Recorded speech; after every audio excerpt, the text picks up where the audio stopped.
Hi, so I'm Andy Duke. I'm Head of Design Development over at Sticky Eyes. I'm going to talk to you a little bit about the importance of UX, but specifically how you measure UX. Obviously, this is the graveyard slot, last talk on this stage, so just to keep things a little bit more interesting, I've snuck in some movie robot references, so keep your eye out for those if you can spot them as we plow on.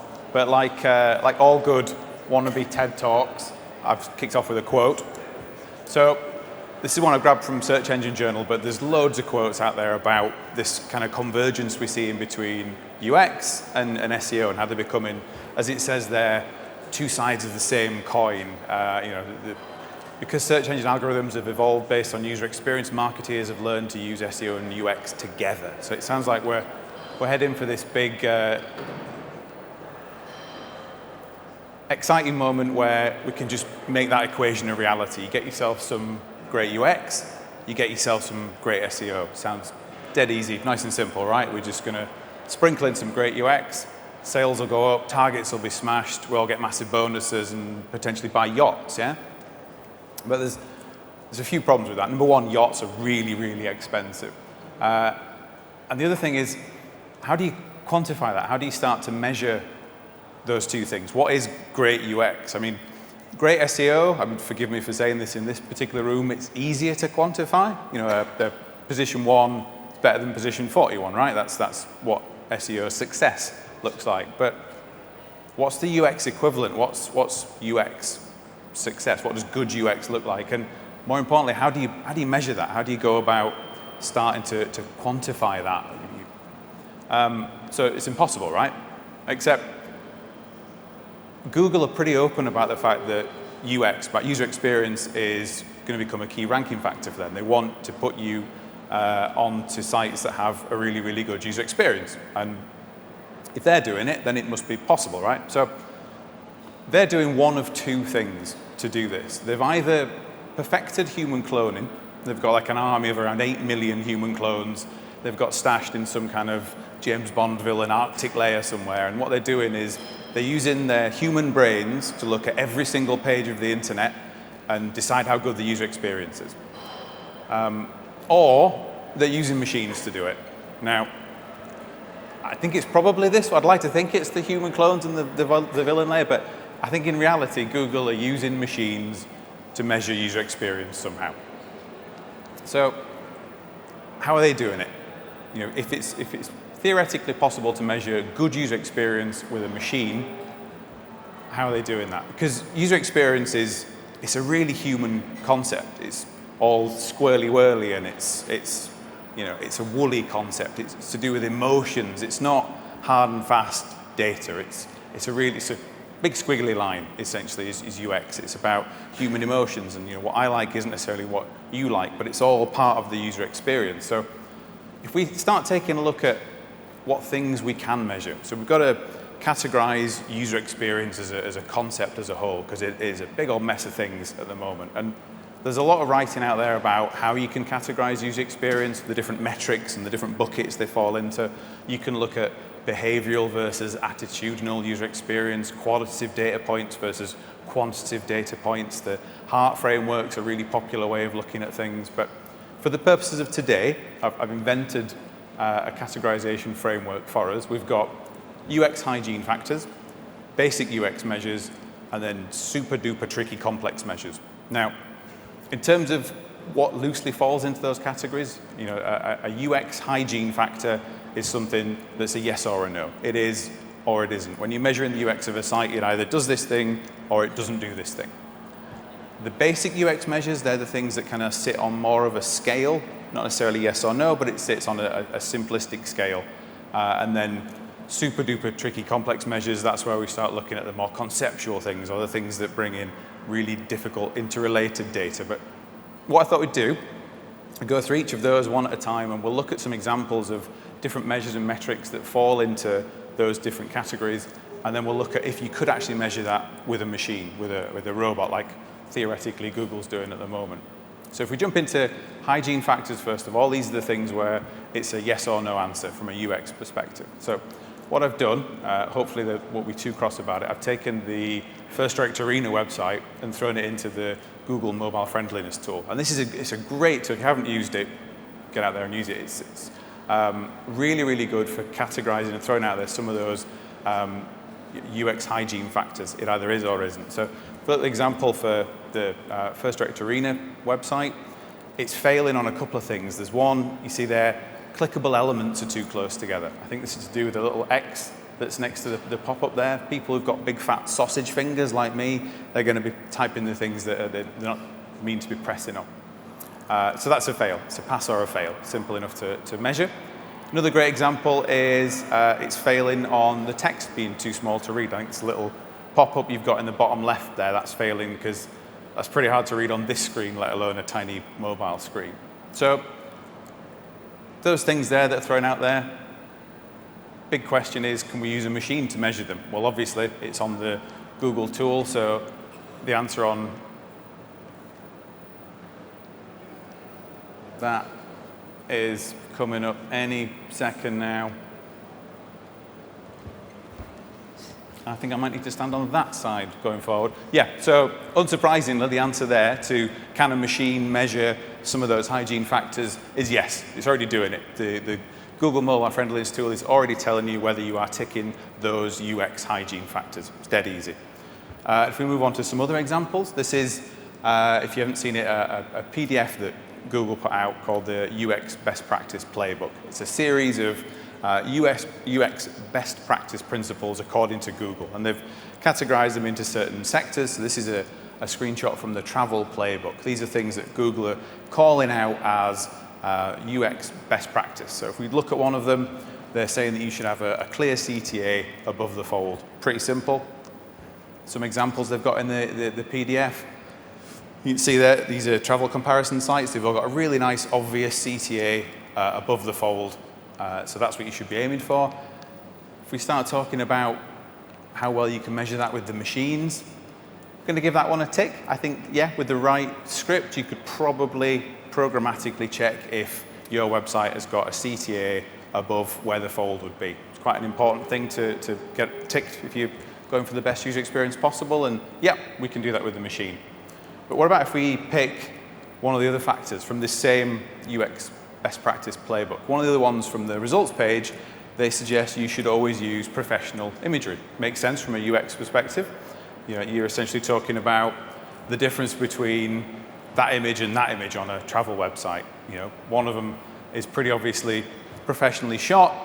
It's got those made beds. It's got those really odd small blankets that you get on the bottom of beds that kind of cover your feet. It's got some odd sausage pillows that I'm pretty sure have no purpose whatsoever. But then, similar hotel room on the right looks more like my teenage son's bedroom. So, potentially the same product, but shot in a different way. And it's pretty obvious with our human eyes, we can look at that and say, that one's professional, that one's not a professional picture. You know, that one on a travel website results page will offer me the best user experience, and that one won't. But this is where it gets a little bit complicated, because I don't think a machine could do that. I mean, yeah, some of the machine learning and AI stuff is getting pretty advanced at the moment. Image recognition is getting better and better by the day. But right as it stands right now, I don't think there is a machine that can look at two pictures and say, that one's professional, that one's not. Not to a point where we could start measuring user experience based on that. So you can start to see where machines perhaps can't give us classification and measurement of UX as easily as we want it. So those just 3 examples of what I would consider UX hygiene factors. There's hundreds, probably thousands of other different hygiene factors you can start measuring. You've got legible font sizes, descriptive CTAs, closed caption for video, loads of little things that you should have because it's best practice. The majority you can categorize with a machine, but not all of them. So overall hygiene factors, yes, you can measure that from a machine perspective.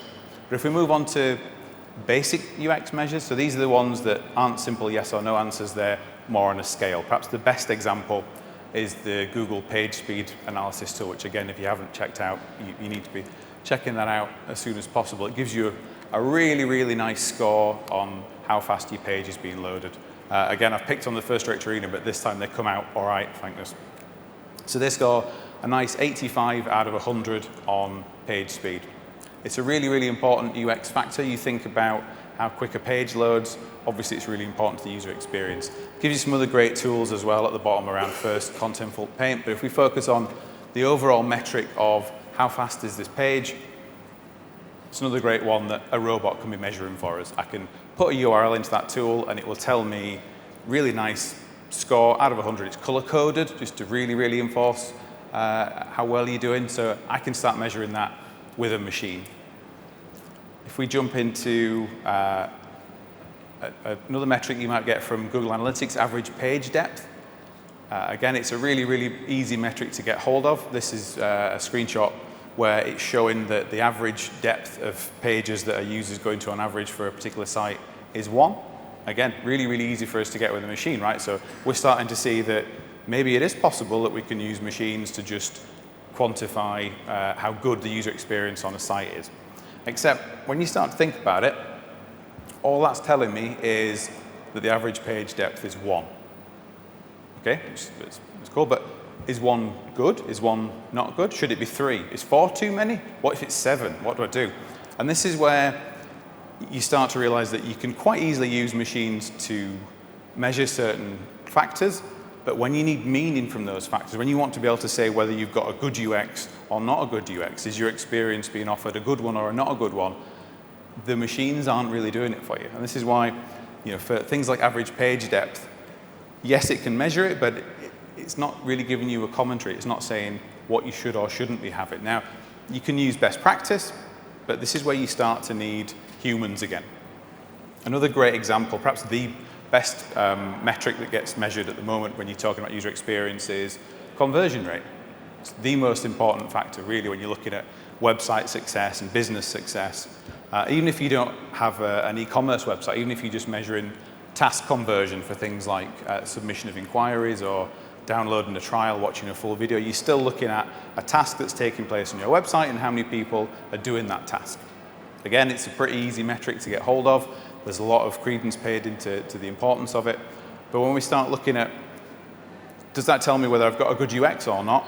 It's all of a sudden the water gets a little bit muddy. If we start looking at what a machine could tell me about whether my user experience is good or not based on conversion rate, not necessarily tied together as closely as you think. If you imagine that your website's got the best user experience in the history of the internet, best user experience ever, but your CEO's just been convicted of fraud and murdering puppies, your conversion rate is going to dip, and it's not going to be to do with how good your user experience is. So you can't tie the two as closely together as you think. Equally, if you're giving away free Ferraris on your website, you could have the shittest user experience ever, but I'm still going to muscle my way through that website for the free Ferrari at the end. So another thing to be mindful of is perhaps the metric that's really, really easy to get with a machine isn't necessarily as closely tied to user experience success as you think it might be. It's definitely something to be aware of.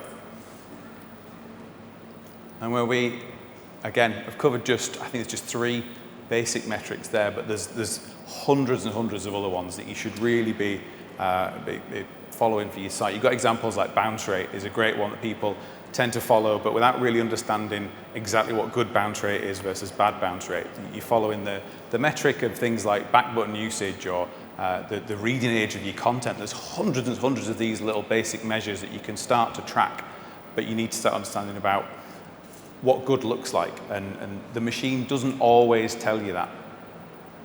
And if we move on to the kind of third classification area where it gets really, really tricky, the scientifically termed super duper tricky complex measures. This is where we start thinking about more conceptual, more design focused, especially UX design focused concerns for a website, or where you start dealing with interconnected data that relies on multiple data sources or multiple pieces of information to give you meaning. I'll show you a great example at the minute is effective visual hierarchy. As a UX design principle, it's a really, really important one. If you want to design a good user experience, you need to make sure that your website has an effective visual hierarchy.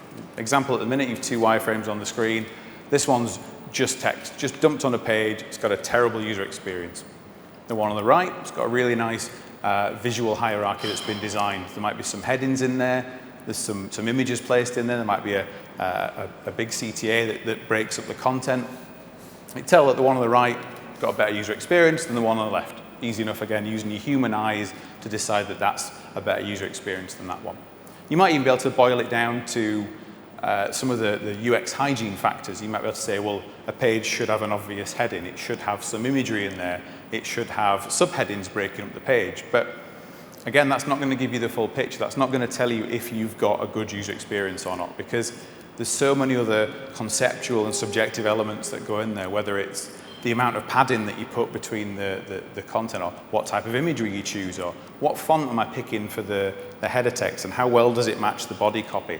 Are they readable when put next to each other? And that's where we really start to lose what the machines can do for us. You really start to realize that for a machine to be able to look at one page versus another page and say that's got a better UX design to it, we're just not there yet. And unless Google's got that hidden away in its Arctic layer somewhere, that's not available at the moment. That's where you need to start adding in the human knowledge, the UX designer knowledge, on top of the metrics that you can get from things like Google Analytics and page speed and the mobile friendliness tool to give meaning and give context. So another example of the super duper tricky complex measures are not the design related things, but the metrics that are to do with interrelated complex data. So this is one of my favorite views you can get from Google Analytics that shows page flow. Show me a lot of really, really relevant user experience information. It's shown me where people start on the site, where the most popular second and third interactions are, the best routes from one page to the other, which pages people are dropping out on. It's invaluable to get a sense of what the site behavior currently looks like. But again, that's not telling me whether it's good or not. That's not saying your user experience is good on that page but bad on that page. You can start to hypothesize, you can start to get to know the site, but this is where it becomes really, really important to track metrics over time. You can't just jump in there and say, right, today I've looked at that, that's a good user experience, job done, we'll all go home. You need to look at it over time, and it's the same with a lot of the other metrics we've looked at, whether it's bounce rate or conversion rate. If the machine can't give you the meaning, then you need to create the meaning yourselves. And that only comes from a really deep understanding of your website and a deep understanding of how your website's performing over time. You need to know, we implemented these changes last month and it's had this effect. And you can start realizing what good user experience looks like for your particular website. If we jump on one, it's the point that it's not just about collecting the data. You've got to do something with that data. And that's especially important when we're looking at these super duper tricky complex measures, because there's a lot of other things that are really conceptual or really, really deep data when you start looking at these type of metrics, whether it's things like design consistency. That's a really, really important UX principle. Regardless of which methodology you look at, the consistency of your design is really critical to the user experience. But there's no tool that's going to tell me that I've got a 36% design consistency. It just doesn't exist yet. But it's important to track. You have other things as well, like form error rates or what the focal point of a website is, the information you can get through eye tracking. There's no real information at that level yet that a machine can provide. So when you start looking at these trickier, complex measures, the machines really start to fail. So if we take it back to my scientific classification method that we had at the start, basic UX hygiene factors, the yes or no questions, is it this, is it not this? For the most part, you can capture those with a machine. A machine will tell you if your user experience is ticking the base level foundation elements that you need or not. You move into the basic UX measures, the things that exist on a scale, and all of a sudden, the majority of those can be captured with a machine, but you start to need a human to give you an element of meaning of those. And then when you drop into the super duper tricky complex measures, then pretty much all bets are off. You can use machines to get you a lot of information, but you can't necessarily get the meaning from them. You can't get the sense of if you've got a good user experience or not, because it's that really intangible, complex human elements. So if we take it back to the start and look at what Google were doing, if they're saying that user experience is going to become a key ranking factor, it's really, really important to put people in touch with websites that offer them a user experience. Where does that leave us? If we need to start thinking about how that's being tracked from a programmatic machine learning type perspective. So there's an argument to be made that you should start tracking all of these metrics that you can measure with a machine. And everyone loves tracking anyway. Everyone loves a good dashboard with a load of percentages or pluses and minuses and a nice graph. We all love that. But the important thing, the danger of doing that, is that if you start tracking just those things that are easily trackable, you lose all the human elements of user experience. And user experience really needs to focus on the human element, the user itself. And that's where you need human insight. You need the commentary that comes from UX experts applying their knowledge to the metrics that you can get quite easily from a lot of the Google tools. So in terms of how we do this over at Sticky Eyes, we absolutely track all of those metrics, hundreds of other metrics as well. Things like bounce rate, conversion rate, is it mobile friendly or not? Is the text too big to read? Are the clickable components too close together? All of those things, and we've got some fantastic dashboards that give us all that information. But what we start to do is we layer on the human information on top of that. We look at things like the user journey maps. We'll bring in great information that you get from tools like Hotjar, where you can see how users are actually behaving and interacting. And it's not until you combine the quantitative information that you might get from these automated tools with the qualitative, the human information that you get from things like lab-based user testing or user journey mapping. It's only by bringing those two together that you really get a sense of whether your user experience is working or not, whether it's good or not. If that's what we're trying to measure at the end of the day, you're only going to get to that point where you combine the human information with the machine information. So that's why we're not sacking our entire UX team anytime soon, but maybe in 5 years, who knows. So that's everything for now. If anyone's got any questions, you can give me a shout afterwards, but I think the slides are going up on online afterwards. But for now, thank you very much, everyone. Hope you had a good day.